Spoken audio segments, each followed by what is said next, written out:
अगला क्वेश्चन देखते हैं। अगला क्वेश्चन हमारा क्या कर रहा है, यदि कोण ए और कोण बी न्यून कोण हों जहां cos ए बराबर cos बी, तो दिखाइए कि कोण ए और कोण बी क्या है बराबर।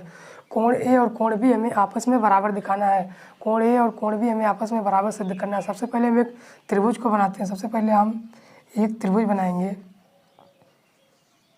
सबसे पहले एक हम त्रिभुज बनाएंगे। मान लीजिए हमारा ए बी सी है और कोण ए और कोण बी न्यून कोण है। इसका मतलब क्या है कि ए और बी जो है 90 अंश से कम है। जब ए और बी 90 अंश से कम है 90 अंश से कम है तो हम देखते हैं कह रहा है कि cos ए का मान ज्ञात करिए। सबसे पहले हम cos ए का मान ज्ञात करेंगे।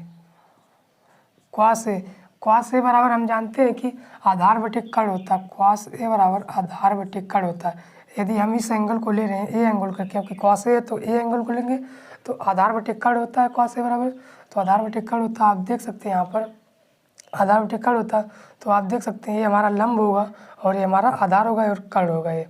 तो देख सकते हैं जो आधार हमारा है, जो हमारा आधार AC है, जो हमारा आधार AC है और कर्ण हमारा क्या है, AB है। कर्ण हमारा AB है। cos ए बराबर इतना आ गया। अब हमें cos b सबसे पहले ज्ञात करना है। cos b ज्ञात कर लीजिए। cos b बराबर भी आधार बटे कर्ण होता है। अब हम इस एंगल को नहीं लेंगे। अब हम cos b को लेंगे। cos b को लेंगे तो ये हमारा जो आधार हो जाएगा और ये हमारा लंब हो जाएगा। ये हमारा क्या हो जाएगा, आधार हो जाएगा। ये हमारा आधार हो जाएगा यानी कि ये हमारा आधार हो जाएगा यानी कि CV बटे यानी कि हमारा CV बटे AB हो जाएगा। CV बटे AB हो जाएगा। देख सकते हैं कि cos A और cos B का मान हम ज्ञात कर चुके हैं। अब सवाल में क्या कर रहा है कि जहाँ cos A बराबर cos B है तो दिखाइए कि कोण A बराबर कोण B के। तो हम इस दोनों को बराबर कर दे रहे हैं क्योंकि कहा है cos A का मान और cos B का मान आपस में बराबर है। तो हम इन दोनों को बराबर कर दे रहे हैं। AC बटा AB बराबर CV बटा AB। कहाँ गलत हो गया हो जी, सही है। आप देख सकते हैं AC बटा AB बराबर CV बटा AB। तो आगे इसको आप सॉल्व कर सकते हैं।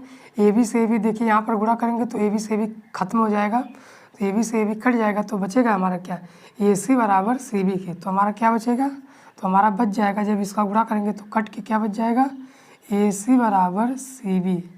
हमारा क्या बच जाएगा, AC बराबर CV। जब इसका यहाँ गुणा करेंगे तो ये बटे हो जाएगा, ये कट जाएगा तो क्या बचेगा, AC बराबर CV बचेगा। AC बराबर जब CV बचेगा आप देख सकते हैं जो हमारी AC लाइन है वो क्या है, CV के बराबर है। ये लाइन जो है हमारी इस लाइन के क्या बराबर है, AC लाइन CV लाइन के बराबर है। AC लाइन CV लाइन के बराबर है। तो आप क्या करेंगे, जब दो भुजा में बराबर होती है उनके सम्मुख कोण क्या होते हैं, आपस में बराबर होते हैं। तो जो CV भुजा है, CV भुजा के सामने का कोण कौन सा है, A है। और जो AC भुजा के सामने का कोण कौन सा है, B है। तो आप इस प्रकार कह सकते हैं कि कोण A बराबर कोण B के। तो आप इस प्रकार लिख सकते हैं कि कोण A बराबर कोण B के, क्योंकि सम्मुख भुजा ही बराबर है। ब्रैकेट में लिख सकते हैं क्योंकि सम्मुख भुजा आपस में बराबर है, क्योंकि सम्मुख भुजा आपस में बराबर है इसलिए कोण A बराबर कोण B के।